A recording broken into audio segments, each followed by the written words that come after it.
KR ನಗರದ ಮಹಿಳೆಯನ್ನ kidnap ಮಾಡಿ ಆಕೆಯನ್ನ ಕರೆದುಕೊಂಡು ಹೋಗಲಾಗಿದೆ. ಭವಾನಿ ರೇವಣ್ಣ ಸಂಬಂಧಿ ಸತೀಶ್ ಬಾಬು ಕಿಡ್ನಾಪ್ ಮಾಡಿದ್ದಾರೆ ಅಂತ. ಈ ಕೇಸಲ್ಲಿ HD ರೇವಣ್ಣ A1 ಆರೋಪಿ. HD ರೇವಣ್ಣ ಬೆಂಗಳೂರಿನಲ್ಲಿ ರಾಜಾರೋಷವಾಗಿ ಓಡಾಡ್ತಾ ಇದ್ದಾರೆ. ನಿನ್ನೆಯೂ ವಿಚಾರಣೆಗೆ ಬಂದಿಲ್ಲ, ಇವತ್ತು ವಿಚಾರಣೆಗೆ ಬಂದಿಲ್ಲ. ಕೋರ್ಟ್ಗೆ ನಿರೀಕ್ಷಣಾ ಜಾಮೀನಿಗೆ ಅರ್ಜಿ ಹಾಕಿದ್ರು, ಆ ಅರ್ಜಿಯನ್ನ ವಾಪಸ್ ತೆಗೆದುಕೊಂಡಿದ್ದಾರೆ.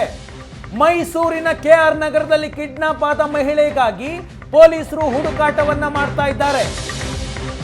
ಸಂತ್ರಸ್ತ ಮಹಿಳೆಯನ್ನ ಹುಡುಕಿ ಅಂತ CM ಸಿದ್ದರಾಮಯ್ಯ ಪೊಲೀಸರಿಗೆ ಸೂಚನೆಯನ್ನ ಕೊಟ್ಟಿದ್ದಾರೆ. ಪ್ರಜ್ವಲ್ ರೇವಣ್ಣನಿಂದ ಲೈಂಗಿಕ ದೌರ್ಜನ್ಯಕ್ಕೊಳಗಾದಂತಹ ಮಹಿಳೆಯನ್ನ ಕಿಡ್ನಾಪ್ ಮಾಡಲಾಗಿದೆ. ಆಕೆಯನ್ನ ಹುಡುಕಿ ಅಂತ ಸ್ವತಃ CM ಸಿದ್ದರಾಮಯ್ಯ ಸೂಚನೆಯನ್ನ ಕೊಟ್ಟಿದ್ದಾರೆ. ಪೊಲೀಸರಿಗೆ CM ಸೂಚನೆ ಬೆನ್ನಲ್ಲೇ ಮಹಿಳೆಯನ್ನ ಹುಡುಕಾಟ ಮಾಡುವ ಪ್ರಯತ್ನವನ್ನ ಪೊಲೀಸರು ಮಾಡ್ತಾ ಇದ್ದಾರೆ. ಭವಾನಿ ರೇವಣ್ಣ ಸಂಬಂಧಿ ಸತೀಶ್ ಬಾಬುವನ್ನ ವಿಚಾರಣೆ ಮಾಡ್ತಿದ್ದಾರೆ. ನೀನು ಕಿಡ್ನಾಪ್ ಮಾಡಿದ್ದೀಯಾ, ಆ ಮಹಿಳೆ ಎಲ್ಲಿದ್ದಾಳೆ ಅಂತ ಪೊಲೀಸರು ಸತೀಶ್ ಬಾಬುನನ್ನ ಪ್ರಶ್ನೆ ಮಾಡ್ತಾ ಇದ್ದಾರೆ. ಸಂತ್ರಸ್ತ ಮಹಿಳೆ ಎಲ್ಲಿದ್ದಾಳೆ ಅಂತ ಪೊಲೀಸರು ತನಿಖೆಯನ್ನ ಮಾಡ್ತಾ ಇದ್ದಾರೆ. ASP ನಂದಿನಿ ನೇತೃತ್ವದಲ್ಲಿ ಆರೋಪಿ ಸತೀಶ್ ಬಾಬು ವಿಚಾರಣೆ ನಡೀತಾ ಇದೆ. ಈ ಕೇಸ್ ಕೂಡ SITಗೆ ವರ್ಗಾವಣೆಯಾಗುವಂತಹ ಸಾಧ್ಯತೆ ಇದೆ.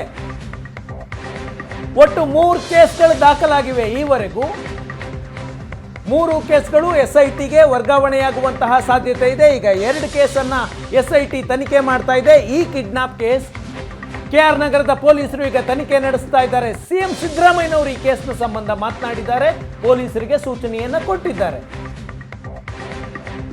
ಪೊಲೀಸ್ನವ್ರಿಗೆ ಇನ್ಸ್ಟ್ರಕ್ಷನ್ಸ್ ಕೊಟ್ಟಿದ್ದೀನಿ. ಆ ಹೆಣ್ಮಕ್ಳು ಎಲ್ಲಿ ಹೋಗಿದ್ರೆ ಪತ್ತೆ ಹಚ್ಚಿ ಸೆಕ್ಯೂರ್ ಮಾಡಿ ಅಂತ ಹೇಳಿದ್ದೀನಿ.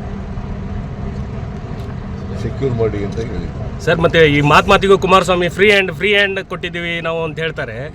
ಇಲ್ಲೆಲ್ಲ ಅವ್ರನ್ನ ರಕ್ಷಣೆ ಮಾಡಿ ಅವ್ರ ಅಪ್ಪನು ಅವರು ಲಾಯರ್ಗಳನ್ನೇ ಕರೆದು ಮಾತಾಡಿದರು.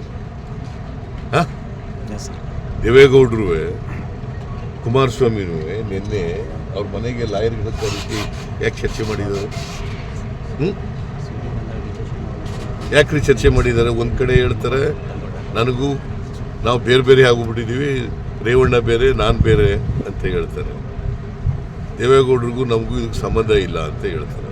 ಇನ್ನೊಂದು ಕಡೆ ಇದೆಲ್ಲ ಮಾಡ್ತಾರೆ. ಅದು ಚುನಾವಣಾ ಪ್ರಚಾರಕ್ಕೆ ಹೋಗಿದ್ದಾಗ ಪ್ರಜ್ವಲ್ ರೇವಣ್ಣ ಬೇರೆ ಅಲ್ಲ, ನನ್ನ ಮಗ ಬೇರೆ ಅಲ್ಲ ಅಂತ ಹೇಳ್ತಾರೆ. What does it mean?